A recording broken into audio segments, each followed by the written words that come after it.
창세기 13장 5절부터 같이 보겠습니다.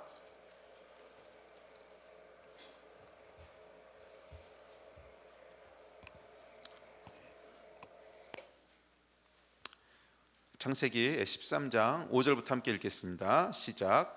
아브라함의 일행 롯도 양과 소와 장막이 있으므로 그 땅이 그들이 동거하기에 넉넉하지 못하였으니 이는 그들의 소유가 많아서 동거할 수 없었음이니라. 그러므로 아브라함의 가축의 목자와 롯의 가축의 목자가 서로 다투고 또 가나안 사람과 브리스 사람도 그 땅에 거주하였는지라. 아브라함이 롯에게 이르되 우리는 한 친족이라 나나 너나 내 목자나 서로 다투게 하지 말자. 내 앞에 온 땅이 있지 아니하냐? 나를 떠나가라. 내가 좌하면 나는 우하고 내가 우하면 나는 좌하리라. 이에 롯이 눈을 들어 요단 지역을 바라본즉 소알까지 온 땅에 물이 넉넉하니 여호와께서 소돔과 고모라를 멸하시기 전이었으므로 여호와의 동산 같고 애굽 땅과 같았더라. 그러므로 롯이 요단 온 지역을 택하고 동으로 옮기니 그들이 서로 떠난지라. 아브라함은 가나안 땅에 거주하였고 롯은 그 지역의 도시들에 머무르며 그 장막을 옮겨 소돔까지 이르렀더라. 소돔 사람은 여호와 앞에 악하며 큰 죄인이었더라. 롯이 아브라함을 떠난 후에 아브라함에게 이르시되 너는 눈을 들어 너 있는 곳에서 북쪽과 남쪽 그리고 동쪽과 서쪽을 바라보라. 보이는 땅을 내가 너와 내 자손에게 주리니 영원히 이르리라. 내가 내 자손이 땅의 티끌 같게 하리니 사람이 땅의 티끌을 능히 셀 수 있을진데 내 자손도 세리라. 너는 일어나 그 땅을 종과 횡으로 두루 다녀보라. 내가 그것을 내게 주리라. 이에 아브라함이 장막을 옮겨 헤브론에 있는 마므레 상수리 수풀에 이르러 거주하며 거기서 여호와를 위하여 제단을 쌓았더라. 아멘. 저희가 아브라함의 이야기로 다시 돌아오려고 합니다. 우리가 창세기 아담부터 시작을 해서 쭉 데스티니라는 주제를 가지고 성경에 나와 있는 인물들을 살펴보고 있습니다. 하나님께서는 우리 인생을 향한 계획이 있으십니다. 그것을 데스티니라고 불렀죠. 데스티니는 운명이나 팔자라는 뜻이 아니라 우리를 향한 하나님의 계획이라는 뜻입니다. 하나님께서 태초부터 우리를 지으시고 창조하실 때 계획이 있으셨다는 거예요. 그리고 그 계획은 여러분이 생각하는 것보다 훨씬 더 크고 훨씬 더 복되고 훨씬 더 우리에게 충만한 그런 계획입니다. 그런데 많은 사람들이 이 계획을 이루는 것에 실패하죠. 그리고 사실은 이 지구상에 살았던 어떤 사람도 예수 그리스도 한 분을 제외하고는 하나님이 우리를 향해 가지고 계신 계획을 다 이룬 사람은 없습니다. 왜냐하면 하나님이 우리를 향해 가지고 계신 계획이 너무 크기 때문에 그래요. 우리를 향한 기대가 너무 크기 때문에요. 왜냐하면 그분이 우리 아버지시기 때문에 그렇죠.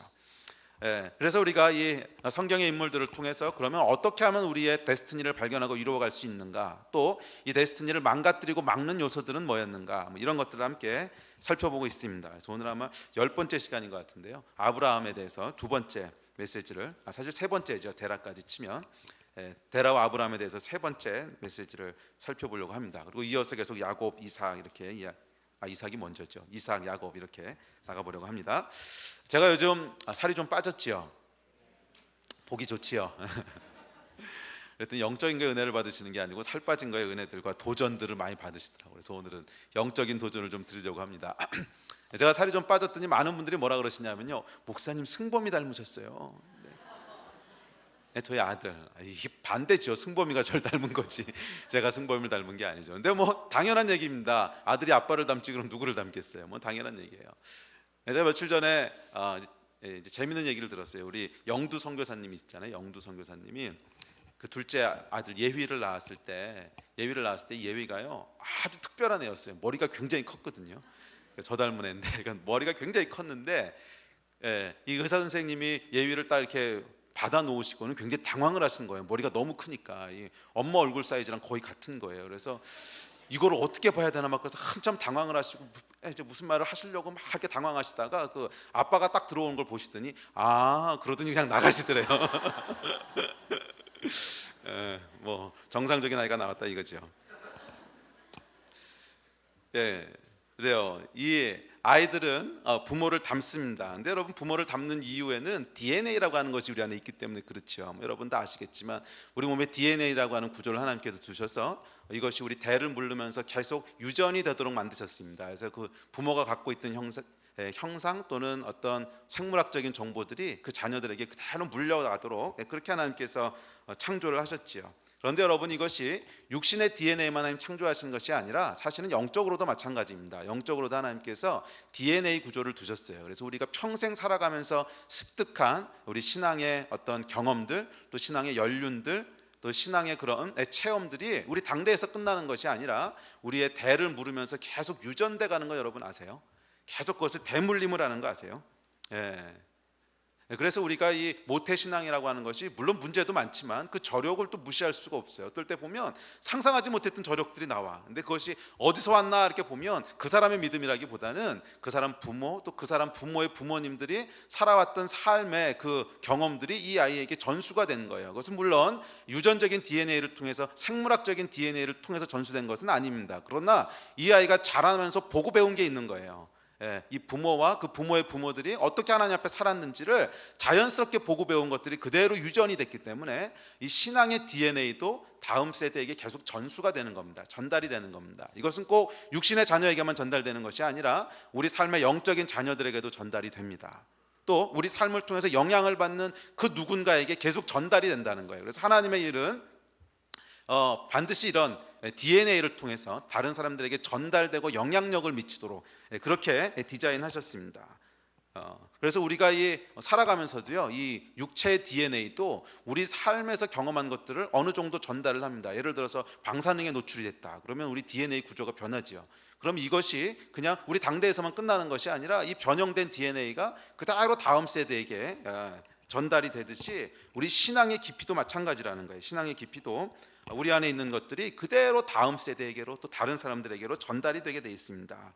그래서 우리 하나님께서 일하시는 방법을 보면 처음부터 크고 위대한 것을 짠 한꺼번에 만드시는 것이 아니라, 그래서 항상 어디서부터 시작하시냐면 한 사람에서부터 시작하세요.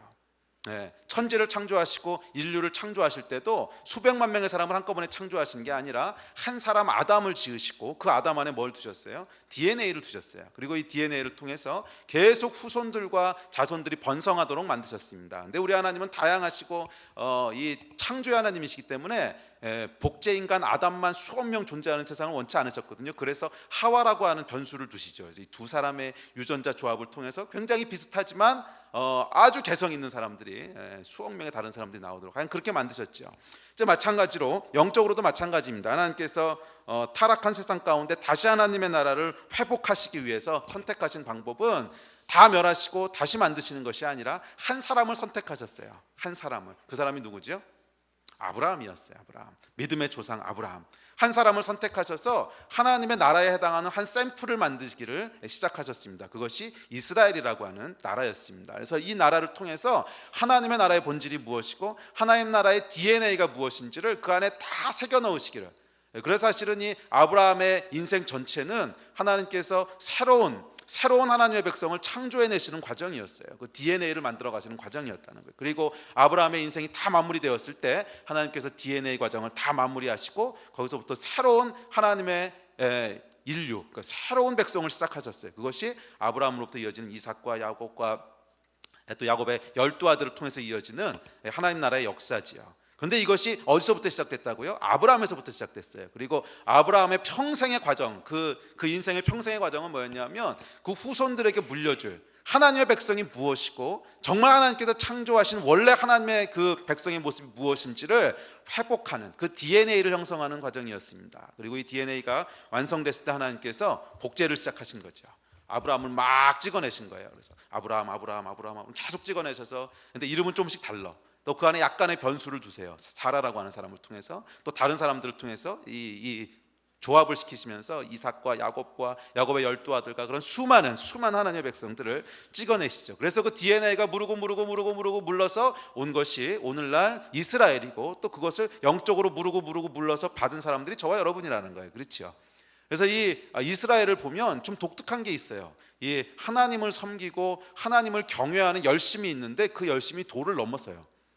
그래서 옆에 사람들이 지켜보면 저들은 좀 DNA가 다른 것 같아, 막 이런 생각이 들 정도로 뭔가 아주 약간 광적으로 보이는 하나님에 대한 뭔가가 있어요. 그런데 이것이 이 뿌리를 캐 들어가면 뭐가 있냐면 아브라함이 있는 거야. 이 아브라함이 여러분 얼마나 광적이었나 생각해 보세요. 이삭을 죽이려고 그러잖아. 이게 정상적인 믿음이 아니었어요. 그런데 그 믿음의 DNA가 그대로 무르고 물러서 그의 육적인 자손들, 또 영적인 자손들인 이스라엘과 교회까지 그대로 대물림했듯이 아브라함의 인생은요, 영적인 DNA를 만들어가는 거였고, 그래서 아브라함의 데스티니는 뭐였냐면 믿음의 조상이 되는 거였어요.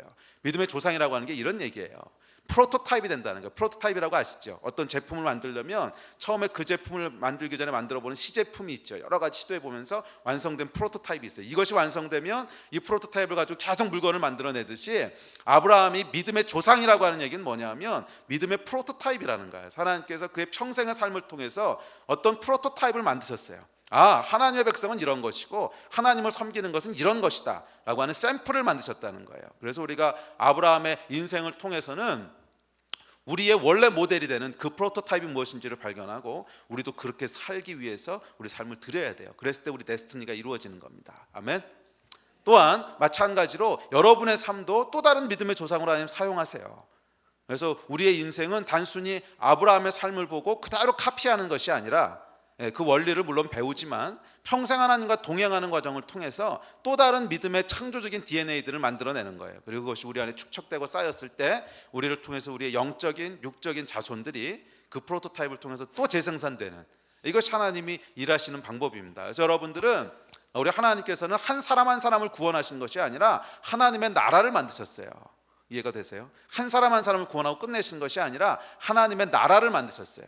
그 이야기는 뭐냐면 여러분들이 한 나라와 한 민족의 조상이 되도록 부르셨다는 거예요. 그래서 하나님 뭐라 그러시냐면 열국의 아비라고 부르시고 천만인의 엄이라고 부르세요. 모든 믿는 자들을 향한 하나님의 호칭이에요. 그 얘기는 뭐냐면 여러분을 통해서 이어지는 계보가 있다는 거야.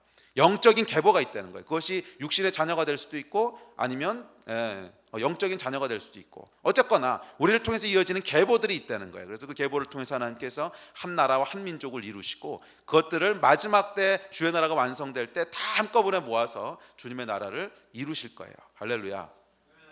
그래서 지난번에도 말씀드렸지만 그때 가서 여러분 후회하지 마세요. 이렇게 밑을 내려다 보니까 내 계보는 아무도 없어. 너는 누구로부터 DNA를 물려받았냐? 위를 보니까 있어.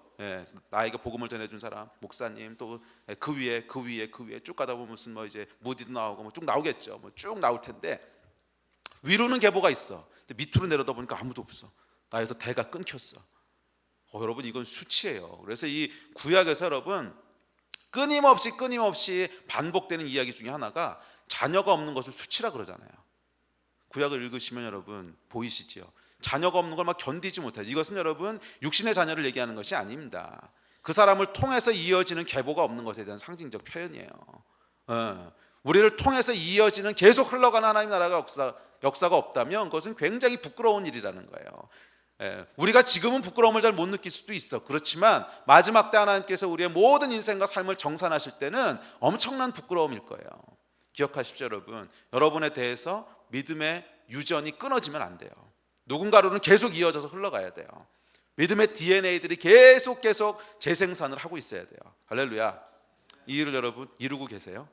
그것이 믿는 자들의 본질이에요. 본질. 그래서 나를 통해서 뭔가가 계속해서 이 믿음의 DNA들이 흘러가고 있지 않다면 여러분 우리 인생을 심각하게 돌아봐야 됩니다. 내 DNA가 도대체 뭐가 잘못된 건가? 뭐가 잘못되기에 나로부터 재생산되는 게 없나? 이거 심각하게 돌아보셔야 돼요.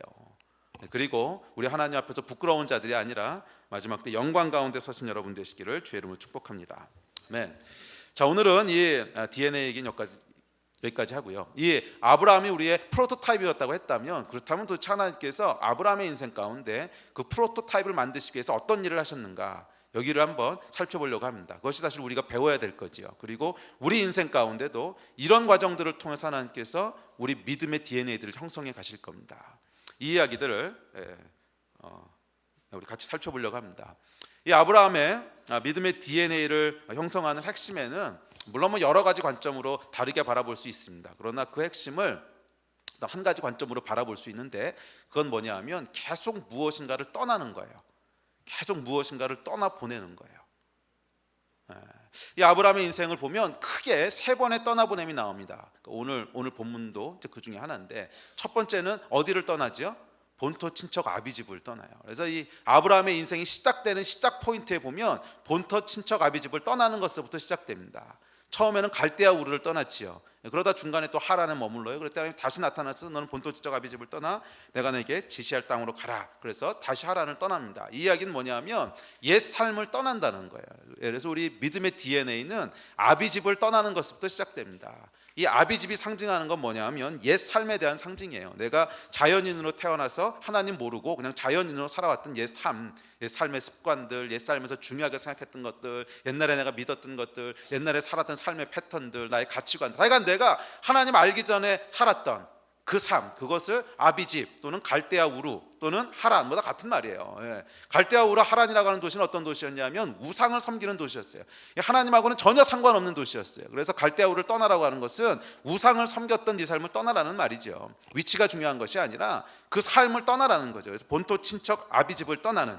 그래서 내가 하나님 없이 살아오면서 잘못 살았던 믿음들, 잘못 알았던 믿음들, 또 잘못 알고 있었던 가치들, 잘못된 관계들, 잘못된 비전들, 이것이 다 아비집이고 갈대아 우르라는 거예요. 이걸 떠나야 된다는 거예요. 그래서 여러분, 그리스도인이 되는 것은 뭐라 그랬어요? 옛사람이 죽고 새사람이 사는 거라 그랬죠. 누구든지 그리스도 안에 있으면 새로운 피조물이라. 이전 것은 지나갔으니 보라 새 것이 되었도다. 이 바울의 고백이 뭔 얘기예요? 우리의 옛 자아를 떠나야 된다, 옛 삶을 떠나야 된다는 거예요. 그렇지 않고는 우리 하나님 안에서 새로운 삶이 시작될 수가 없습니다.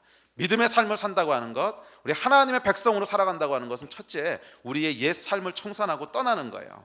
그런데 이것이 중요합니다. 그런데 여러분, 많은 사람들이 예수를 믿고서도요, 옛 삶을 그대로 가지고 옵니다. 그대로 가지고 와요. 제가 어저께 폴 목사님과 우리 지혜자매 주례를 서면서 이 이야기를 했는데요.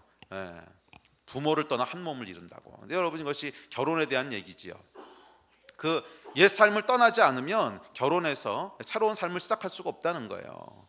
내가 옛날에 살았던 그 삶의 방식들, 옛날에는 이제 집에서 어리광도 부리고 엄마 아빠 같이 자요. 그래서 엄마 아빠 침대 가서 자고, 우리 승리가 요즘 컸는데도 계속 우리 침대 가서 자겠다 그래가지고 골치가 아픈데, 이 녀석이 나이가 들어왔는데도 그래서 엄마 오늘 밤 엄마랑 같이 자 막 그러고 자고 이러거든요. 근데 여러분 생각해보세요. 이 옛 삶을 그대로 가지고 결혼을 했어. 그래서 결혼을 했는데 그 와이프한테 우리 엄마랑 같이 자자 그러고 와이프를 데리고 엄마랑 같이 엄마 침대로 들어가 같이, 이거 말이 안 되잖아요.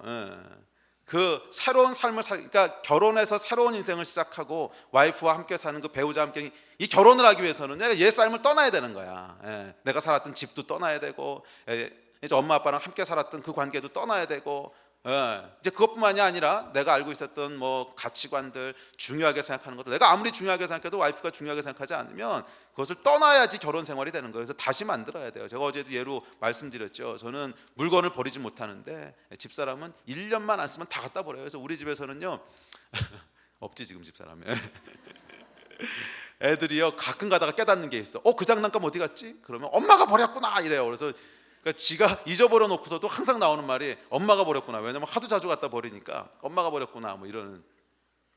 그런데 저는 아무것도 못 버려요. 그래서 제가 막 그러니까 중학교 때 갖고 있던 워크맨 막 이런 것도 갖고 있고 막 이랬었잖아요. 근데 이 결혼하면서 결국에 옛 삶을 떠나야만 하는 거죠. 계속 갖고 있을 수 없는 거지. 그래서 이제 한 3년 안 된 건 버리고 뭐 이렇게 됐다고 이제 어제 말씀을 드렸는데, 마찬가지예요, 여러분. 우리가 영적으로 예수 그리스도를 믿는다고 하는 것은 그분과 결혼하는 거잖아요. 예수님이 우리 신랑이시라 그랬거든.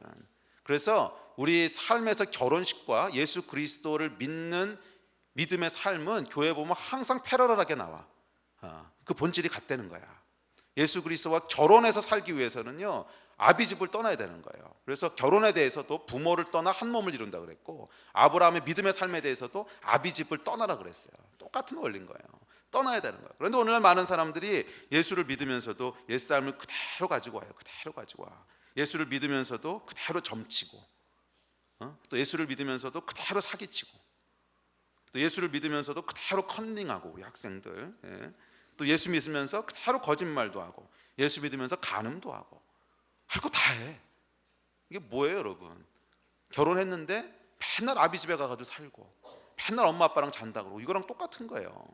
이게 가능한 얘기가 아니라는 거예요. 가능한 얘기가. 새 남편과 결혼하면서 옛 남편까지 데리고 와서 같이 살겠다는 거야. 여러분, 말이 안 되죠. 여러분, 이것은 믿음의 길이 아닙니다. 기억하십시오, 여러분. 우리가 믿음의 길을 걸어간다고 하는 것은 갈대아 우르를 떠나는 것이고 아비집을 떠나는 거예요.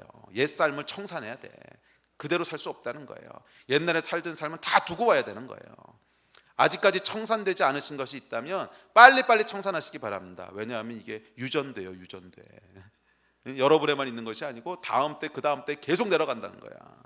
다음 때 그 다음 때 계속 내려간다는 거예요. 그래서 여러분 좋은 것만 유전되는 게 아니라 나쁜 것도 유전돼요.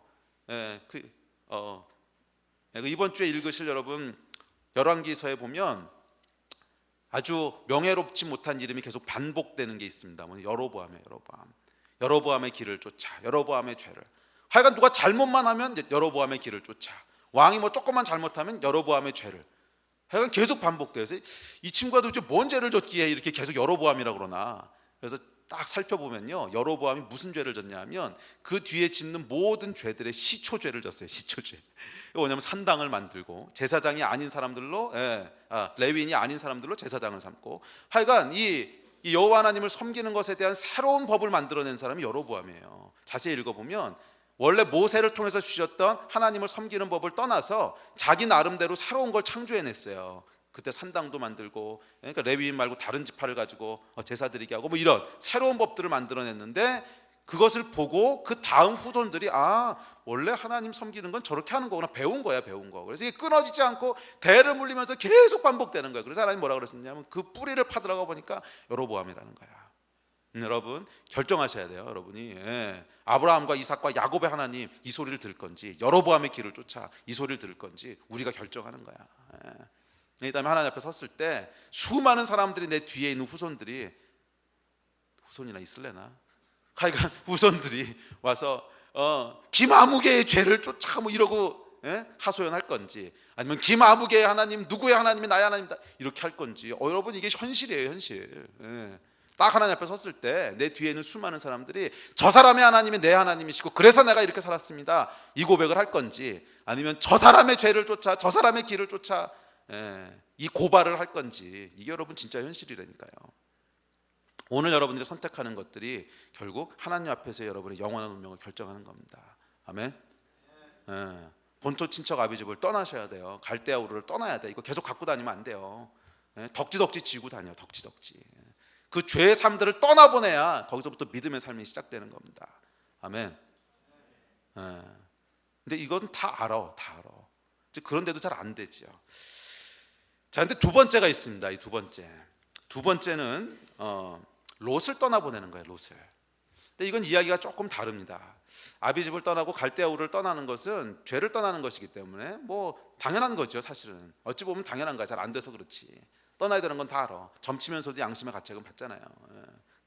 사기치면서도 이러면 안 되지 뭐 이러면서 하잖아. 근데 약간 그런데 비해서 이 롯을 떠나보내는 것에 대한 사람들이 별로 거기에 대해서는 이게 없어요.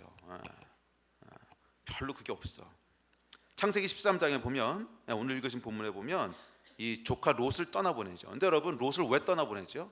롯을 떠나보내는 이유가 있어요. 롯의 양과 아브라함의 양을 함께 치기에는 땅이 너무 좁은 거야. 그러니까 여기서 한꺼번에 다 칠 수가 없는 거예요. 롯이 뭐 나쁜 사람이 아닙니다. 그러니까 롯을 굳이 떠나보낼 필요가 뭐 죄고 악이고 그래서 떠나는 게 아니에요. 그런데 아주 심플리 이걸 다 치려다 보니까 안 되는 거야. 모자른 거야 땅이. 그래서 할 수 없이 떠나보내요.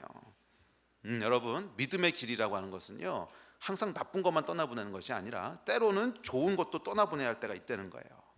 때로는 좋은 것도 떠나보내야 될 때가 있다는 거예요. 그래야 우리의 데스티니가 이루어진다는 거예요. 재미있는 건 뭐냐면 오늘 읽으신 본문에 보면 창세기 13장 14절에 롯이 딱 떠나고 나니까 하나님 뭐라고 그러셨냐면, 롯이 아브라함을 떠난 후에 여호와께서 아브라함에게 이르시되, 롯이 떠나니까 그때 이 여호와 하나님이 나타나셔서 아브라함에게 약속을 주시는데 그 약속이 바로 오늘 여러분이 읽으신 약속이에요. 내가 보는 모든 땅을 줄 것이고 자손이 어떨 것이고. 이 약속. 왜? 롯을 떠나보내야만 이 약속이 가능했다는 거예요. 롯이 함께 있을 때는 이 약속이 무의미했다는, 하나님께서 이 약속을 주실 수 없다는 거예요. 왜냐하면 롯의 데스티니는 롯대로 또 따로 있거든요. 그러니까 롯의 데스티니는 아브라함과 함께 이 약속을 받을 사람이 아니에요. 그러니까 이제 물론 롯이 이제 마지막에 비참하게 망가지는데 그거는 잘못해서 그런 거고, 어쨌거나 하나님께서는 롯을 향해서도 이제 축복된 데스티니를 가지고 계셨어요. 근데 이것이 아브라함과 똑같지 않다는 거야. 그래서 이 롯을 떠나보내야지만 아브라함을 향한 데스티니가 정확하게 그것이 이루어질 수가 있지, 롯과 함께 계속 같이 있어서는 이루어질 수 없다는 거예요. 왜냐하면 그 두 양을 다 치기에는 우리 인생이 너무 제한되어 있기 때문에 그래요. 근데 세상도 여러분 이걸 알아요. 그래서 요즘 가장 많이 나오는 말이 선택과 집중이잖아. 선택과 집중. 다 할 수 없다는 거예요. 그러니까 옛날에는 문어발식으로 다 하면 될 줄 알았는데 그게 아니라는 거야. 그러기에는 우리가 갖고 있는 자원이 너무 제한적이라는 거예요. 그래서 될 만한 걸 선택해서 집중해야 되듯이 우리의 데스티니도 마찬가지입니다, 여러분. 여러분의 데스티니가 뭐든지 다 할 수 있는 게 아니에요. 그래서 우리 어렸을 때 보면 이 데스티니를 점점 좁혀가잖아요. 어렸을 때는 가능성이 무지하게 많아. 그러니까 오늘은 대통령 됐다가 내일은 장군 됐다가 모레는 과학자 되고 막 이러죠. 매일매일 바꿔가면서 내 데스티니가 바뀌어. 근데 나이가 조금 들면 이제 여기서 많이 가지치기가 됩니다. 아, 내가 이걸 다 할 수는 없구나. 오케이, 그러면 대통령과 과학자만 하자. 뭐 두 개로 줄어. 그러다가 또 시간이 한참 지나서 보면 아, 이거를 또 내가 두 개를 다 할 수 없구나. 하나를 떠나보내야 되는구나. 그래서 할 수 없이 대통령을 떠나보내요. 그러면 이제 과학자만 남지. 근데 또 한참 가다 보니까 이것도 내가 다 할 수 있는 게 아니야. 그 중에 생물학하고 물리학은 떠나보내야 돼. 그래서 또 떠나보내. 계속 떠나보내서 이제 결국 마지막에 가다 보면 한 가지만 할 수 있게 되는 거잖아요. 그리고 그것을 내가 정확하게 하나님의 인도하심대로 따라왔다면 원래 하나님이 계획하신 그 한 가지만 내 인생 가운데 이루어지게 돼 있지 모든 것을 다 한꺼번에 할 수 있는 건 아니라는 거예요. 그래서 여러분 롯을 떠나보내야 돼요. 오늘 여러분 인생의 롯은 뭡니까? 그것은 어쩌면 직장이 될 수도 있고요. 또 어쩌면 지금 내가 하고 있는 어떤 일일 수도 있고 또 어쩌면 사람일 수도 있고 또 어쩌면 관계일 수도 있고 또 어쩌면 내가 갖고 있는 계획일 수도 있고 내 소원일 수도 있고 비전일 수도 있고 무엇인지 모르겠어요. 그렇지만 하여간 우리 하나님 앞에서 여러분의 부르심을 이루기 위해서는 떠나보내야 될 게 분명히 있다는 거예요. 떠나보내야 될 게 분명히 있다는 거예요. 이것은 꼭 죄이기 때문에 떠나보내는 것은 아닙니다. 이걸 다 할 게 덕지덕지 지구는 끝까지 뛸 수가 없다는 거예요. 그래서 히브리서에서는 이걸 뭐라 그러냐면 이러므로 우리에게 구름같이 둘러싼 허다한 증인들이 있으니 모든 무거운 것과 얽매이기 쉬운 죄를 벗어버리고 인내로써 우리 앞에 당한 경주를 경주하며.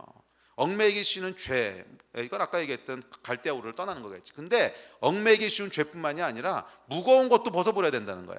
왜? 우리가 지금 관광객이 아니라 경주하는 사람이라는 거예요. 여러분 그런 거 보셨어요? 올림픽에 출전하는 마라톤 선수가 중간에 먹는다고 간식 좀 집어넣고 그 다음에 더우면 옷을 좀 갈아입어야 돼. 여벌옷 집어넣고 중간에 좀 쉬다 갈지도 모르니까 깔개가 있어야 돼. 깔개 집어넣고 이렇게 배낭 딱 메고 뛰는 마라톤 선수 보셨어요? 아무도 그렇게 안 뛰지. 왜? 그렇게 끝까지 못 뛰는 거예요. 이 마라톤 선수는 하여간 1g이라도 가볍게 하려고 안에 있는 거 벗을 수 있는 거 약간 다 벗고 뛰는 거야. 다 아주 미니멈만 걸치고. 이해가 되세요? 근데 관광객들은 달라. 관광객은 이제 깔개도 좀 집어넣고 먹을 것을 이렇게 딱 배낭 메고 가야지. 하나님께서 우리 인생을 향해 뭐라 그러시냐면 경주하는 자라는 거예요. 경주하는 자. 네가 정말 네 인생 가운데 하나님이 계획하신 것을 얻기 원하냐는 거야. 아니면 너는 그냥 여기 하루 저기 하루 그냥 떠돌아다니는 떠돌이 관광객이냐, 아니면 내가 정말 너에게 주기를 원하는 것을 얻기 원하는 사람이냐. 네가 진짜 얻기 원하는 사람이라면 벗어버리라는 거예요. 죄가 아니더라도 벗어버리라는 거야. 뛰어야 될 거 아니야. 뛰어야 될 거 아니야. 기억하십시오, 여러분. 믿음의 여정에서는 아비집을 떠나는 것, 옛 삶을 청산하는 것뿐만 아니라 롯을 떠나보내야 될 때가 있습니다. 많은 사람들이 이것을 떠나보내지 못하기 때문에 그 인생이 희석돼 버려. 원래 하나님이 하시려고 하는 일들이 다 희석돼 버리는 거예요. 저도 그랬습니다. 제 간증을 할게요. 저는 어렸을 때부터요 한 번도 교수 이외에 제가 다른 일을 할 거라고 상상해 본 적이 없었어요. 저는 이렇게 꿈이 많지 않았나 봐. 어렸을 때부터 꿈이 하나였어요. 마징가 제트 만드는 거라 그랬죠, 제가. 그래서 약간 저는 뭔가 만드는 거 좋아하고 연구하는 거 좋아하고 그래서 제가 교수 이외에 다른 일을 할 거라고 한 번도 생각해 본 적이 없었습니다. 그래서 대학을 졸업하고 이제 미국으로 유학을 갔습니다. 그래서 미국에서 이제 무사히 공부를 다 마치고 학위를 마쳤습니다. 그리고 이제 한국에 돌아가서 어렸을 때부터 한 번도 포기한 적이 없는 이거를 하면 되는 거예요. 하면 되는 거. 그래서 바로 이제 그 꿈이 눈앞에 있는 것 같았어요. 그런데 그때 이 길이 제 길이 아닌 거야. 이 길이 제 길이 아닌 거예요. 하나님께서 깨닫게 하시는 거예요. 근데 그걸 어떻게 깨닫게 하시냐면 너무너무 이걸 하고 싶은데 막 딴 걸 그런 건 아니었어요. 그런 건 아니고 제 안에 다른 열망이 생기기 시작하는 거예요. 인생이 두 번이 아닌데 딱 한 번 사는 건데 이게 정말 내가 가려고 하는 길이 맞나? 여기서 조금 더 가다가는 못 돌이킬 것 같은 거예요. 이게 진짜 내가 가고 싶어 하는 게 맞나? 이게 진짜 하나님이 나를 위해 계획하신 것이 맞나? 근데 그 안에 다른 열망들이 계속 포기할 수 없는 열망이 또 하나 있는 거야. 어렸을 때부터 가지고 있던 그 생각도 있지만 또 한편에 포기하기는 너무 싫은 뭔가가 계속 안에서 끌고 있는 거예요. 그래서 그걸 곰곰이 들여다보니까 이게 아니고 이게 나의 부르심이구나 하는 걸 알겠더라고요. 이게 아니고 이게 나의 부르심. 여러분, 부르심이라고 하는 것은요 억지로 하는 게 아닙니다. 그러니까 이 가운데 헌신해 그러면 이제 하나님이 나를 붙잡아다가 목껴가지고 목사시키고 이제 선교사만 아이고, 여러분 착각하지 마세요. 그런 영광스러운 자리를 아무나 목껴서 하는 거 아니야. 그거는요 내가 막 못해서 안달이 나고 막 너무 제발 한 번만 봐주세요 막 이래서 가면 갈까? 여러분, 그렇게 함부로 가는 거 아니에요. 걱정하지 않으셔도 돼요. 여호와께서는 소원을 두고 행하시는 분이신데, 그래서 이 부르심에는 반드시 열정이 따라오게 돼 있어요. 소원과. 그래서 막 이 안에 소원이 있는데 이거라 이건 어떻게 할 수가 없는 거야. 이거를 그리고 내 인생이 두 번 있었으면 참 좋겠어. 두 번 있었으면 이것도 해보고 저것도 해볼 텐데 이게 한 번밖에 없는 거라. 그래서 이게 후회하지 않을까 나중에. 딱 한 번밖에 없는데. 그래서 제가 롯을 떠나보내기로 했습니다. 오케이, 어차피 두 번은 못 사는 거고 어차피 두 마리 양을 다 키울 수는 없는 거고 오케이, 하나는 떠나보내야 된다. 그래서 제가 어느 날 롯을 떠나보내기로 하나님한테 서원을 했습니다. 저는 이제 롯은 어렸을 때부터 태어날 때부터 쭉 같이 왔던 오랫동안 동행했던 녀석이지만 뭐 이젠 떠나보낼 때가 된 것 같습니다. 그동안 같이 있어서 즐거웠습니다. 잘 가라. 그러고 이제 보냈어요. 근데 저는 정말 즐거웠어요. 롯하고 함께하는 게. 이제 수학을 전공했는데 수학이 너무너무 재밌어서 수학 공부해서 공부 끝날 때까지 참 많이 즐겼어요. 근데 여러분 어떻게 이해하실지 모르겠죠. 하여간 여러분도 좋아하시는 거 있잖아. 근데 그게 저한테 해픈투비 그냥 수학이었던 건데 하여간 재밌었어요. 굉장히 재밌었고 그래서 한 번도 그것 때문에 뭐 이렇게 막 억울하거나 막 스트레스는 조금 받긴 했지만 하여간 뭐 그래도 굉장히 즐기면서 왔어요. 그러니까 뭐 오케이, 그동안 35세 때였는데 34세인가 하여간 30년 넘게 나와 동행했던 롯 그동안 즐거웠다. 이제 잘 가라. 그러고 이제 보냈어요. 보내고 그다음에 한국으로 들어왔습니다. 선교사로 이제 나가려고 준비를 시작했습니다. 근데 선교사로 나가려고 하다 보니까 제가 미국에서 공부하는 동안 이제 장학금 받은 게 있었어요. 이제 국비학생으로 공부를 했는데 그럼 3년 동안은 들어와서 공부를 일을 해줘야 돼요. 대학에서 강의를 해야 되는 그런 옵션이 있어요. 그래서 의무가 있어요. 그래서 이제 학위를 끝내자마자 들어왔습니다. 들어와서 어쩌다 보니까 여기까지 왔는데 근데 들어오면서 제가 뭐라고 서원을 했냐면 그 교수 자리에 어플라이지 않겠다고 서원을 했어요. 왜냐하면 그거를 어플라이해서 교수가 되면 발을 못 뺄 것 같더라고. 그래서 그렇게 하지 않고 딱 3년만 일을 해야 되니까 계약직 자리를 찾겠다고, 1년씩 계약하는 자리를 찾겠다고 그러고 서원을 하고 들어왔어요. 근데 들어와서 보니까 이게 또 말은 그렇겠지만 막상 들어와 보니까 마음이 쉽지 않은 거야. 막 여기저기 이제 교수 모집 공고들이 나는데 계속 그거 보고 있는 거예요. 이제 어느 대학에서 뽑나 이러고 이제 또 보고 있다 보니까 이제 주변에서 이렇게 알려주기도 하고 그래서 보니까 좋은 대학들에게 자리들이 나요. 근데 집어넣으면 꽤 될 것 같은 대학들이 자리가 나는데 아주 좋은 대학들이 자리가 나는 거예요. 왜냐하면 딱 전공이 이제 제가 전공한 걸로 이렇게 해가지고 뽑는데 이제 수학한 사람들이 많지 않기 때문에 이제 누구인지 다 알거든요. 근데 전공을 이렇게 보니까 이건 나밖에 지원할 사람이 없어. 뭐 이런 자리들이 있는 거예요. 그러니까 그 전공이 저밖에 없는 거지. 이건 집어넣으면 무조건 되겠는데. 뭐 이런 자리들이 아주 좋은 대학에 이제 몇 군데가 났어요. 진짜 좋은 대학들 몇 군데가 났어요. 그래서 뭐 지원하든 안 지원하든 그러니까 일단 원서는 받아오자. 그래서 지원서를 받아와요. 그래서 지원하든 안 지원하든 일단 써보자. 그래서 다 썼어요. 그리고 뭐 지원하든 안 지원하든 일단 필요한 서류는 다 갖추자. 그래서 서류를 다 갖췄어요. 그래서 서류를 다 이제 갖춰놓고는 계속 안 내고 있는 거지. 안 내고. 근데 이제 미루다 보니까 내일이 마감이야. 내일이 마감. 그래서 오늘까지 안 내고 이제 그 전날 밤이에요. 그 전날 밤에 자려고 누웠는데 잠이 안 오더라고. 이걸 내야 되나 말아야 되나 내야 되나 말아야. 여러분 이게요. 그냥 서원한다고 이 결단할 때랑 실제로 발을 뛸 때는 완전히 딴 얘기예요. 이게 말은 쉽지, 근데 발 뛰는 건 안 쉬워. 롯을 떠나보내겠습니다. 뭐 이건 쉽지요. 근데 진짜 보내려면요 발이 안 떨어져. 발이. 하여간 그래가지고 밤새도록 이제 고민을 하다가 이제 아침쯤에 하나님께서 응답을 주셨어요. 하나님께서 기도하는데 응답을 주셔서 이제 제가 무사히 넘어갔습니다. 무사히 넘어갔어요. 그런데 여러분, 그때 제가 롯을 떠나보내지 않았다면 아마 제 인생은 굉장히 달라졌을 거예요. 제 인생이 굉장히 달라졌을 거고 제 데스티니는 아마 이루어지지 않았을 거예요. 그리고 전혀 다른 길로 가고 있을 거예요. 기억하십시오, 여러분. 롯을 떠나보내는 거 그렇게 생각처럼 쉽진 않아요. 생각처럼 쉽진 않아요. 그러나 떠나보내셔야 됩니다.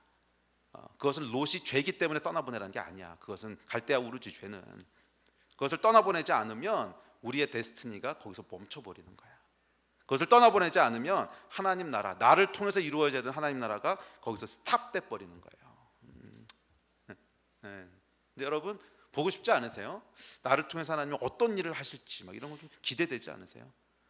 저는 너무 늙어서 기대가 없는데요. 아니야, 여러분. 모세는 80에 시작했잖아.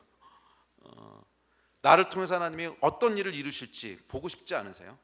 나를 통해 이루어질 하나님의 나라, 나를 통해 이어질 영적인 후손들. 와, 여러분, 이게 기대되지 않으세요? 보고 싶은 소망들 없으세요? 그렇다면 여러분, 롯을 떠나보내셔야 돼. 롯을 떠나보내지 않으면 하나님께서 이 땅을 내게 주리라는 약속의 말씀을 우리에게 던지실 수가 없어. 던지실 수가 없어요. 기억하세요, 여러분. 롯의 양과 아브라함의 양을 다 치기에는 장소가 좁아요. 우리 인생이 이것저것 다 하기에는 그렇게 길지 않다고. 길지 않다고. 제한돼 있다고. 인생 낭비하고 여러분 후회하지 않으시겠어요? 딱 한 번 사는 건데, 딱 한 번 사는 건데 최고의 것을 여러분 인생을 드리고 싶지 않으세요? 그래서 여러분, 롯을 떠나보내는 건 뭐냐 하면 최고의 것을 위해서 차선의 것들을 떠나보내는 거예요. 그래야 최고의 것을 얻으니까. 제가 이제 그렇게 헌신하고 선교사로 가겠다고 했다 하나님께서 길을 바꾸셔서 목사가 됐는데, 어쨌거나 그 길을 바꾸겠다고 했을 때 주변에서 말들이 정말 많았어요. 정말 왜 꼭 그렇게 하려고 하느냐, 그거 말고도 좋은 거 많은데 왜 꼭 뭐 광신도다 어쩌다 뭐 낭비다 뭐 약간 별의별 말. 아닌데 이게 가족들만 그런 게 아니고 목사님도 그러시는 거예요. 목사님도 왜 꼭 그렇게 하려고 그러냐. 그래서 이제 그 얘기를 듣다가 제가 처음에는 이렇게 설명들을 하다가 나중에는 좀 화가 났어요. 근데 이제 화가 난 게 뭐냐 하면 이 사람들이 나를 바보로 하나, 이게 화가 난 거야. 나는 아무 생각도 없어서 그냥 너무 좋은 건데 그냥 버리고 막 이런. 아니요, 나도 다 생각이 있거든. 다 생각이 있거든. 뭔 생각? 나는 최고의 것을 얻기 위해서 이것을 놓은 것이지 내가 바보같이 아무거나 다 갖다 버리는 게, 아유 왜 여러분, 내 인생 한 번밖에 없는데 내 인생 아무렇게나 막 낭비되는 거 좋아하는 사람이 어디 있어요? 그래서 여러분 인생도 한 번밖에 없는데 그냥 아무렇게나 막 살아. 다 나도 하나. 그럼 놓겠어? 아, 여러분, 그런 바보가 아니라고요. 우리는 하나님께서 나를 향해 계획하고 계신 가장 좋은 것이 있는 것을 봤기 때문에 최고의 것을 잡고 싶어서 그냥 두 번째, 세 번째 거 놓은 건데, 그 사람들이 이해를 못 하더라고요. 우리 인생이 여러분 하나님 앞에서 멈춰버리는 제일 큰 이유가 이것을 이해하지 못해서 그래요. 두 번째, 세 번째 거 너무 좋은 거야. 아니, 여러분, 거기 만족하시면 안 되고 하나님께서 진짜 주시려고 하는 최고의 것이 있는데 그것을 얻기 위해서는요, 두 번째, 세 번째는 놔야 돼요. 롯을 떠나보내야 돼. 여기에 멈춰서지 않으시는 여러분 되시기를 주의 이름으로 축복합니다. 제가 올해 초에 몸이 좀 아팠죠. 여러분 아시다시피 몸이 좀 아팠습니다. 그래서 어느 날 아침에 일어나는데요, 이게 그런 경험은 처음 해봤어요. 이렇게 세상이 이렇게 빙그르르 이렇게 돌더라고. 왜 이 크리스마스 때 아이들한테 주는 캔디, 하얀 캔디에 보면 이렇게 빨간색으로 확 이렇게 나선 그려진 캔디 있죠. 꼭 그거 같아. 이렇게 보는데 휙 막 도는 거예요. 그러더니 이게 픽 하고 쓰러졌어요. 쓰러지고 나서는 이제 그날부터 병원 신세를 진 거죠. 병원 가가지고 검사해보고, 뭐 심장도 안 좋고 뭐도 안 좋고 약간 얘기들을 쭉 들으면서 감사하게도 지금은 많이 좋아졌습니다. 지금 거의 정상으로 돌아왔어요. 그래서 아마 그 전보다 더 건강해진 것 같아요. 살도 빠지고 운동도 하고. 그래서 감사하고요, 약간 기도해 주셔서. 근데 약간 제가 이 과정을 통해서 배운 게 한 가지 있어요. 배운 게 한 가지가 아니고 많은데 그 중에서 아주 중요한 거 한 가지가 있어요. 이게 뭐냐면, 어느 날 한 방에 훅 갈 수 있겠구나, 이거를 배웠어. 내가 뭐 아직 40대 중반이니까 한 3, 40년 더 그게 아닐 수 있겠더라는 거예요. 그냥 하루 훅 갈 수 있구나. 나한테 내일이라고 하는 것이 없을 수도 있겠구나. 이거를요 확 실감이 와서 닿는 거예요. 확 실감이 와서. 그래 여러분, 사람들은 그렇게 생각하죠. 저도 그랬어요. 아이 뭐 요것만 해결하고 그 다음에 하지 뭐. 분명히 하나님께서 나한테 뭘 하라 그러신 건 아유 지금 바쁘니까 요것만 넘어가면, 결혼만 하면, 요번 직장에서 이 프로젝트만 넘어가면, 요 문제만 해결되면, 조금만 풀어지면. 근데 여러분, 그거 풀어질 때까지 여러분들의 삶이 존재할지 안 할지 아무도 모른다는 거예요. 어느 날 갑자기 하나님께서 거둬가시면 그것이 끝나는 거예요. 아이들만 키우고 나면, 이제 우리 아이가 뭐 대학만 가고 나면, 대학 간다고 끝나나? 장가만 보내고 나면, 장가 간다고 끝나나? 손주만 보고 나면, 손주 본다고 끝나나? 손주만 키우고 나면.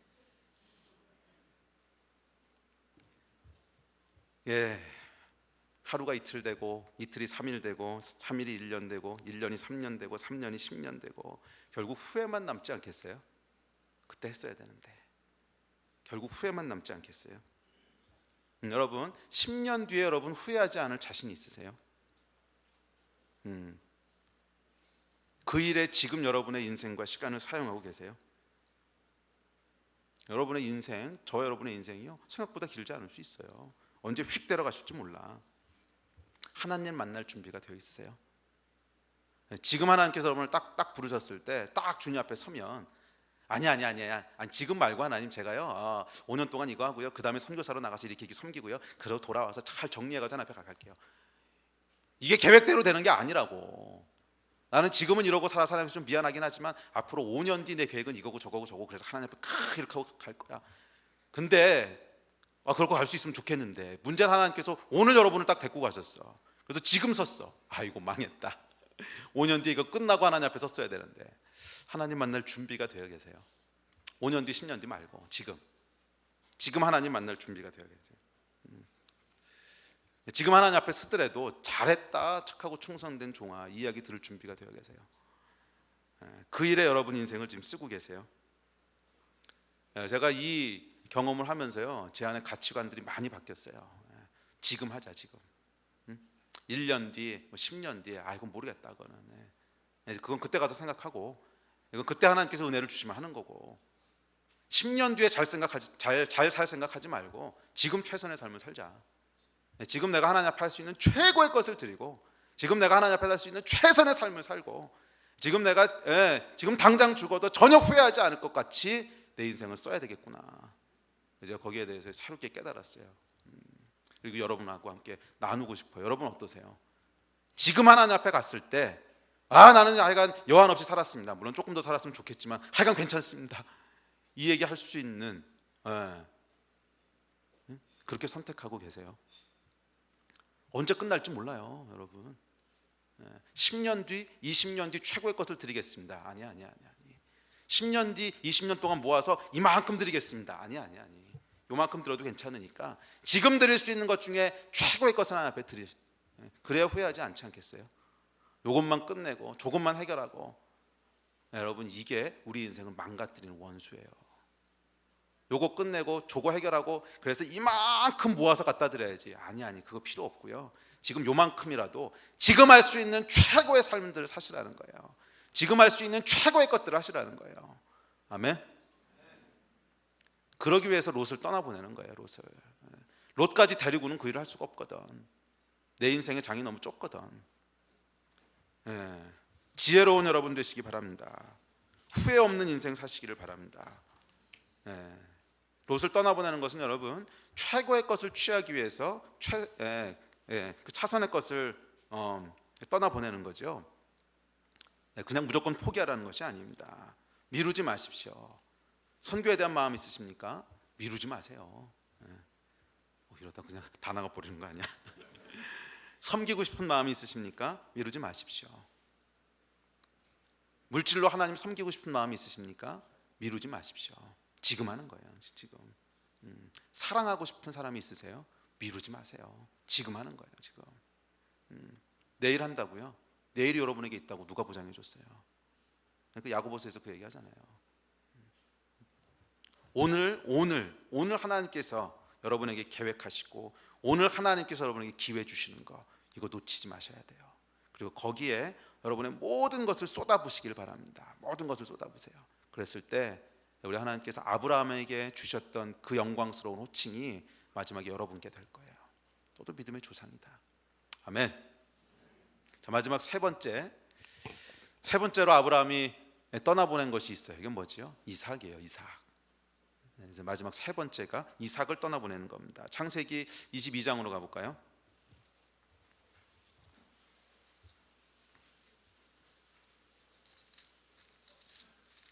창세기 22장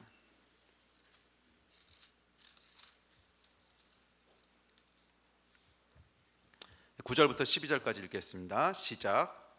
하나님이 그에게 일러주신 곳에 이른지라 이에 아브라함이 그곳에 제단을 쌓고 나무를 벌려놓고 그의 아들 이삭을 결박하여 제단 나무 위에 놓고 손을 내밀어 칼을 잡고 그 아들을 잡으려 하니 여호와의 사자가 하늘에서부터 그를 불러 이르시되 아브라함아 하시는지라. 아브라함이 이르되 내가 여기 있나이다 하매 사자가 이르시되 그 아이에게 내 손을 대지 말라. 그에게 아무 일도 하지 말라. 내가 내 아들 내 독자까지도 내게 아끼지 아니하였으니 내가 이제야 내가 하나님을 경외하는 줄을 아노라. 세 번째로 아브라함이 떠나보낸 것은 이삭이었어요. 여러분, 이삭은 롯과는 또 다릅니다. 이 롯이라고 하는 건 뭐냐면 갈대아우르는 뭐였죠? 죄예요, 죄. 옛 삶이야. 이건 무조건 떠나보내야 돼요. 롯은 뭐지요? 꼭 악한 건 아니지만 불필요한 거야. 꼭 악한 건 아니지만 불필요한 거야. 선택하기 위해서 할 수 없이, 집중하기 위해서 할 수 없이 놔야 되는 거야. 그렇다면 이삭은 여러분 불필요한 거 선택하기 위해서 놔야 되는 것이 아니라 내 인생에서 제일 중요한 거였어요. 제일. 왜? 하나님의 약속이 이삭을 통해 이루어질 거라고 그랬거든. 이것은 나를 향한 하나님의 약속이고 나를 향한 하나님의 계획이고 내 미래고 내 비전이고 내 데스티니고 내가 가진 가장 소중한 것이고 눈에 넣어도 아프지 않아. 하여간 내 전부에 이게 하여간 가장 중요한 거야. 그런데 놀라운 것은 하나님께서 뭐라 그러시냐면 그것을 떠나보내라는 거예요. 그것을 세 번째 떠나보내는 건 불필요한 것이 아니라 네 인생 최고의 것을 놓으라는 거예요. 최고의 것을 떠나보내라는 거예요. 왜 그렇지요? 네 인생 정말 최고의 것은 네 인생 정말 최고의 것은 하나님이 주신 어떤 것이 아니라 하나님 자신이라는 거예요.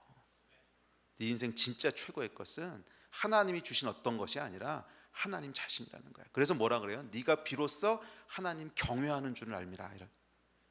하나님 경외하는 줄을 알미라. 그래요, 여러분.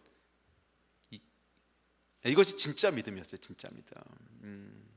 이 아브라함에게는 이삭을 떠나보내는 순간 그의 믿음이 진짜라고 하는 것을 하나님께서 딱 확인을 시켜주신 거예요. 아, 네 믿음은 진짜구나. 네가 네 독자 이삭이라도 바치는, 그러니까 이 독자 이삭보다 하나님이 더 진짜라는 거예요. 이 독자 이삭보다 하나님이 더 중요한 분이시라는 거예요. 이것이 딱 검증되는 순간 하나님께서 뭐를 행하시냐면 DNA가 완성됐다고 선포하시는 거야. 네 DNA가 드디어 완성되고 네가 드디어 믿음의 조상이구나. 그래서 어떻게 하시냐면 이제부터 이 DNA를 다음 세대로 복사하시기 시작합니다. 복사하시기 시작해요. 아주 즉각적으로 하세요. 즉각적으로. 이삭에게 이 아브라함의 진짜 믿음이 전수되기 시작하는 거예요. 왜냐하면 여러분 입장 바꿔서 생각해 보세요. 입장 바꿔서 아브라함의 입장에서는 대단한 믿음을 발휘한 거였지만 이삭의 눈으로 이 사건을 한번 재해석해 보세요. 어떻게 했는지. 오늘 아침에 아빠가 가자 그래서 따라 나섰어. 그랬더니 아빠 손 붙잡고 하니까 좋지. 그래서 어디 이제 모리아산으로 간다는데 재밌겠다. 그러고 막 이제 소풍같이 따라 나섰어요. 근데 이제 가면서 아빠 얼굴을 보니까 표정이 좀 이상해. 뭔가 분위기가 심상치 않아. 그래서 제사를 드리러 간다 그랬는데 그 전에도 뭐 제사 드리러 따라다녀 봤지. 근데 양이 없어. 이번엔 양이 없는 것도 이상하고 표정도 이상하고. 그래서 이제 아주 조심스럽게 물어보죠. 아버지 양은 어디 있어요? 그랬더니 하나님이 알아서 하신다. 뭐 이런 것도 계속 가는 거예요. 그래서 계속 따라갔어. 따라갔더니 이제 모리아산에 도착을 했죠. 그래서 모리아산에 막 올라갑니다. 이제 아빠 손잡고 막 산에 올라가요. 올라갔더니 이 아빠가 제단 불필 나무를 막 이렇게 쌓아요. 그래서 이제 이삭은 아무것도 모르고 자기도 도왔지. 막 도와서 나무 쌓고 자르고 막 이렇게 좋았더니 자기 보고 잠깐 위에 누우래. 뭐지? 근데 모르고 그냥 누웠어. 누웠더니 아빠가 끈을 갖다가 꽁꽁 묶는 거야. 그래서 뭐 하는 거지? 설마. 에이 설마. 근데 갑자기 아빠가 칼을 꺼내. 설마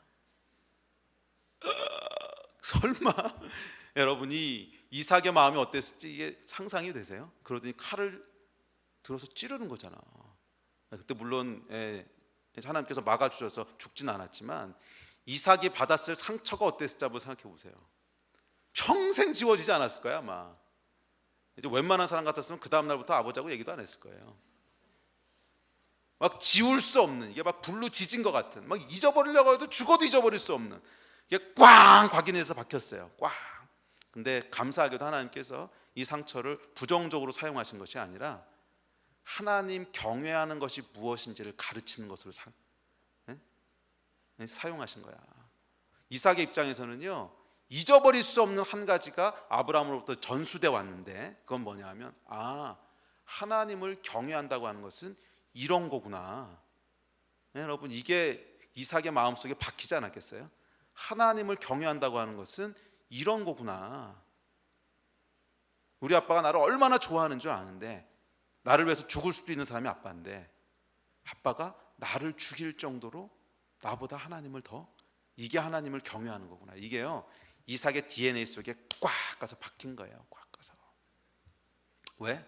하나님께서 아브라함의 DNA를 완성하신 거야. 그 DNA는 첫째 죄를 떠나고, 둘째 불필요한 것들을 청산할 뿐만 아니라 자기의 가장 소중한 것이라 할지라도, 독자 이삭이라 할지라도 하나님 앞에 드릴 수 있는 이 믿음.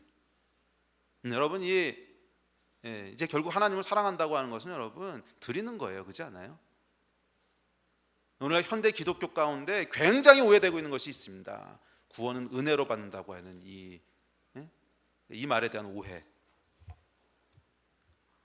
예수 믿는 건 하나님의 사랑을 받는 것이고, 위로를 받는 것이고, 치유를 받는 것이고, 하나님이 우리에게 주시는 것이고, 물론 그게 맞습니다. 뭐 틀렸다는 얘기 아니에요. 하나님 우리 위로하시고 치료하시고 또 뭐 다 하세요. 근데 여러분, 결국 사랑이라고 하는 것은 쌍방통행 아니에요. 쌍방통행. 결국 쌍방통행 아니냐고. 진짜 사랑하면 그렇게 주시죠. 우리 하나님께서는 목숨도 아끼지 않고 우리에게 주셨어요. 맞아요. 그런데 우리가 정말 예수 그리스도의 신부로, 우리도 예수님을 사랑하는 자라면, 그게 이제 그분의 신부고 그분의 백성인데, 그렇다면 당연히 우리도 사랑하는 거 아니에요? 받기만 하고 아무것도 주지 않는다면 이게 무슨 사랑이야 이게? 여러분, 구원은 그게 아니에요. 구원은 하나님의 백성이 되는 것이고, 그분과 함께 살아가는 것이고, 그분과 영원한 운명을 함께하는 것인데, 그분이 우리에게 최고의 것, 그의 독자 예수 그리스도를 주셨다면 우리도 우리 독자 이삭을 드리는 것이 마땅한 거라는 거예요. 그렇지 않아요? 그리고 그분께서 그의 독자 예수 그리스도를 죽음에서 살리셨다면 우리의 독자 이삭도 살리시겠지. 이게 아브라함의 믿음이라고 성경이 얘기하잖아요. 이게 믿음이라고. 그의 독자 예수 그리스도를 당신께서 주셨듯이 우리도 내 독자 이삭을 드립니다. 이 드림이 없이는 여러분 우리의 인생의 데스티니가 완성되지 않습니다. 믿음의 조상이라고 하는 칭호는요, 단순히 죄를 떠나고 불필요한 것들을 떠나보내는 데서만 이루어지는 것이 아니라 나의 가장 소중한 것보다도 우리 하나님을 사랑하는 것이 나에겐 더 중요하고, 이 고백, 최고의 것을 우리 하나님께 드리시는 여러분 되시기를 주의 이름으로 축복합니다. 최고의 것을 하나님께 드리세요. 그러면요, 드리고 없어지는 게 아니야. 반드시 하나님께서 부활하게 하신다니까요. 물론 부활을 바라보고 주시면 배로 주시겠지, 뭐 이렇게 드리는 건 아닙니다. 드리는 건 물건이나 사건이 아니라 우리 마음이기 때문에 그래요. 이것보다도 내가 하나님을 더, 그 마음을 드리는 거거든. 그렇지만 결국 하나님께서는 그것을 부활하게 하세요. 그러면 여러분 기억하십시오. 최고의 것을 드리는 것이 복음입니다. 그래서 여러분 그 마가복음 14장에 보면 향유를 깬 여인의 사건이 나오죠. 그런데 이 향유라고 하는 것은 그 당시 300데나리온이라고 그랬어요. 한 데나리 300데나리온이면 1년치 봉급이에요. 1년치 봉급. 그러니까 요즘으로 따지면 얼마나 될까요? 신입사원이라고 해도 한 3-4천만 원 받잖아. 그러니까 한 3-4천만 원짜리야 이게. 근데 3-4천만 원짜리 향유를 깼어요. 이 여인은 몸 파는 여인이었을 거라고 사람들이 생각을 합니다. 그러니까 평생 모아온 자기 재산이라는 거예요. 평생 모아온 자기 미래고 자기 소망이고 어쨌거나 그거. 근데 이거를 깨고 났더니 하나님께서 뭐라 그러시냐면, 사람들은 거기에 대해서 뭐라 그러죠? 너 미쳤냐? 그걸 왜 깨냐? 근데 예수님 뭐라 그러시냐면, 내가 진실로 너희에게 이르노니 온 천하에 다니면서 복음이 전파되는 곳에는 이 여자가 행한 일도 말하여 그를 기억하게 하라. 이게 뭐예요? DNA잖아, DNA. 복음이 전해지는 곳마다 이것이 복제되게 하라는 거야. 복음이 전해지는 곳마다 이렇게 복제되게 하라는 거야. 복음의 DNA가 여기 있다는 거예요. 복음의 DNA는 단순히 죄를 멀리하고 단순히 이제 불필요한 것들을 뭐 정리하고 그러는 것이 아니라 예수 그리스도에게 미치는 거예요. 미치는 거. 예배팀 나오십시오. 하나님 앞에 미치는 거예요. 그분이 어떤 분이신지를 알고 나를 향한 하나님의 사랑이 뭔 줄 알고, 그래서 나도 내 인생의 최고의 것을 하나님께 드려도 전혀 아깝지 않습니다. 여러분 왜 그런 경험 있지 않으세요? 정말 사랑하는 사람과 사랑에 빠지면 뭘 줘도 아깝지 않잖아요. 뭘 줘도 이제 그래가지고 막 다이아 반지도 주고 막 이러는 거잖아. 뭘 줘도 아깝지 않지. 만약 그 정말 깊게 사랑하는 두 사람이 정말 사랑한다고 하는데 뭔가 주기 아까운 게 있어. 딴 건 다 되는데 이건 안 돼. 다 되는데 이건 안 돼. 그러고 있으면 여러분 그것 때문에 결국 마음의 상처를 받지 않아요? 마찬가지입니다. 우리가 하나님을 사랑한다고 했을 때는 오해하지 마세요. 하나님께서 여러분이 드리는 헌신 뭐 그거 없으면 이제 먹고 사실 게 없어가지고서 내놔 돈 내놔 이러시는 게 아니에요. 그거. 우리가 아무것도 안 드려도 하나님께서는 뭐 아무 부족함이 없으신 분이세요. 그렇지만 하나님께서 여러분에게 원하는 게 한 가지 있어요. 그건 뭐냐면 내가 너를 사랑한 것 같이 너도 나를 사랑하냐는 거야. 내가 내 독자 예수 그리스도를 준 것처럼 너도 나를 사랑하냐는 거예요. 이것이 여러분 최고의 것을 드리라고 하는 진짜 의미예요. 여러분의 삶 가운데 우리 하나님의 계획들, 그 데스티니가 이루어지기를 축복합니다. 첫째는 갈대아우르를 떠나셔야 되고, 둘째는 롯을 떠나보내셔야 되고, 그리고 마지막 세 번째 이삭을 떠나보내셔야 됩니다. 그랬을 때 여러분 후회하지 않는 그런 삶을 사시게 될 거예요. 안 믿는 눈치야 다들. 뭐 지금 사는 것에 만족하시면 그렇게 사세요. 후회하지 않으시겠어요? 아니 여러분 후회하지 않는 인생을 사셔야 돼요. 왜? 한 번밖에 없잖아. 여러분의 소중한 기회들을 낭비하지 마시고요, 미루지 마시고 지금 움직이세요. 지금 우리 하나님 앞에 움직이세요. 액션하세요. 왜? 내일 없을 수도 있어. 최고의 것으로 하나님께 드리고요, 최선의 것을 지금 하나님 앞에 행하세요. 그랬을 때 그것을 하나님 사용하시고 그것을 축복하실 겁니다. 아멘. 우리 기도하겠습니다.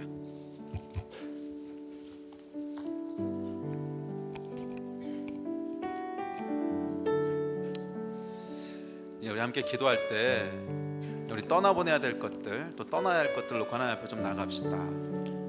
그것은 죄일 수도 있고 옛 삶일 수도 있고, 또 죄는 아니지만 내 인생에 포기해야 될 것들일 수도 있습니다. 더 나아가 내가 가장 소중하게 생각하는 것일 수도 있습니다. 우리 하나님께서 이것들을 떠나보내라고 말씀하십니다. 왜냐하면 우리의 데스티니는 하나님과 함께하는 것이지 하나님 이외에 어떤 것으로 만족할 수 있는 존재가 아니기 때문에 그래요. 저 여러분은 영원히 하나님과 함께할 자들이고 영원히 예수 그리스도와 동행할 자들이고, 그 사이즈가 저와 여러분의 데스티니의 사이즈입니다. 그래서 하나님께서 다른 걸로 만족하는 거 보고 계실 수가 없으신 거예요. 떠나보내라는 거예요. 우리 함께 우리 주님 앞에 좀 기도하면서 나갑시다. 반응하면서 나갑시다. 기도하겠습니다.